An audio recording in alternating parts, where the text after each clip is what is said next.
Մամուլը դեռևս տարիներ առաջ անդրադարձավ հայտնի աստղաբան հոգեբան Լուսիա Հակոբյանին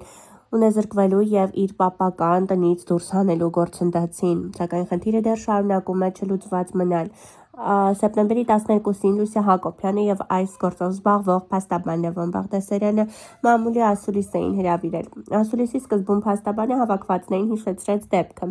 Հիշեցնենք, որ տարիներ առաջ Լուսիա Հակոբյանը երրորդ անձի առողջության հետ կապված ստիպված է լինում տոկոսով գումար վերցնել մի անձնավորությունից։ Առողջական հարցերը լուծվում են, սակայն տիկին Լուսիան մինչև վերջ չի կարողանում փակել գումարները, որից հետո սկսվում է ֆանտաստիկայի ժանր հիշեցնող ֆիլմը։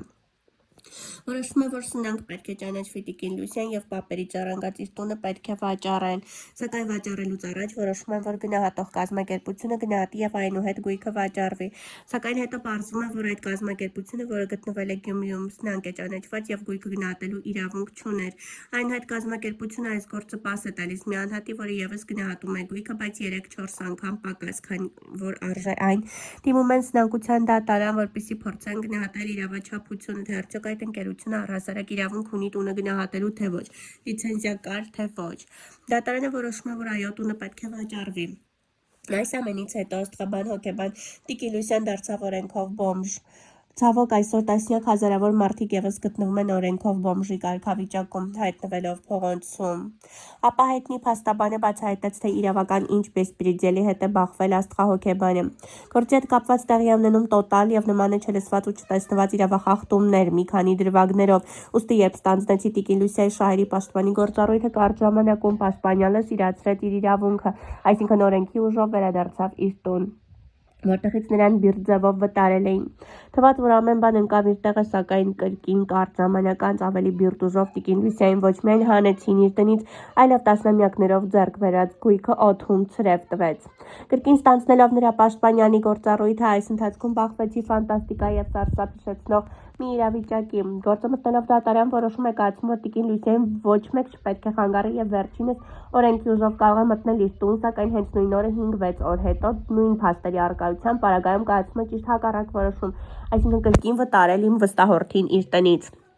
Կատարեցի երկրորդ դատական նոր վարույթ, նախաձեռնելով կրկին մտանք այդ դատարան, այլ նախագահողի գլխավորությամբ, և այդ դատարանը ևս որոշում կայացրեց, դատական ակտը օրինական ուժ ստացավ և անհապաղ պետք է կատարվեր, սակայն մեկ այլ դատավոր վերցրեց գործը, կրկին փոխեց դատական ակտը, այսինքն տիկին Լուսիային վտարել այդ տնից։ Պետք է նշեմ, որ երկար տարիների իրավապաշտպան լինելով նման երևույթի ես դեռ չէի հանդիպել, ստանձնելով բավականին մեծ և աղմկահարույց գործեր, և ինձ համար հանրահայտ դարձան, որ այս գործում ինչ-որ մեկը բռնել է դատավորների վախը։ Այս պարագայում պետք է նշեմ, որ իրավական համակարգում մի աներևույթ ուժ կա, որը ստիպել է կամ վախեցրել կամ համոզել է, որ այս գործով անցնող դատավորներին, որ դատարանը իր կայացրած արդարության վրա թքի և կայացրեց հակառակ որոշում։ Եթե 90-ականներին որոշումներ էին կատարվում մի անձի կողմից, ապա մենք արդեն 24 թվականին ենք, և նման երևույթները խոսում են այն մասին, որ առաջին մեղավորը գործող բարձր դուռն է։ Ժամանակին, երբ պարոն Նիկոլ Փաշինյանը դեռ ներկայացնում էր լրատվականը, Հյուսիսային պողոտայի մարդկանց ունեզրկելու դեպքերի առնչությամբ անդրադարձել ու բարձրաձայնել է այս խնդրին, համարելով այն գերակախնդիր։ Իսկ հիմա պետք է նշեմ, որ իր իսկ իշխանության օրոք ավելի խայտառակ վիճակում է գտնվում մեր արդարության համակարգը, օրինապաշտ քաղաքացին այսօր պաշտպանված չէ։ Հիմա հարց եմ ուզում բարձրացնել պարոն Փաշինյանին հարցներով, կա այս ամենը կրկին ուղղորդվում է բարձր դռան կողմից, կամ էլ մի զորբա նստած է միտեղ և կարողանում է այս խնդիրը ավելի լավ կազմակերպել, որ Հայաստանի Հանրապետության համար կործանարար լինի։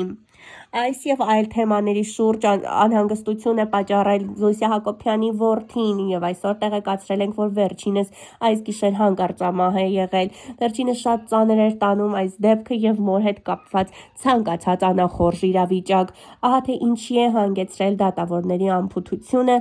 ներկա իրավիճակը դրա վառ երևույթն է։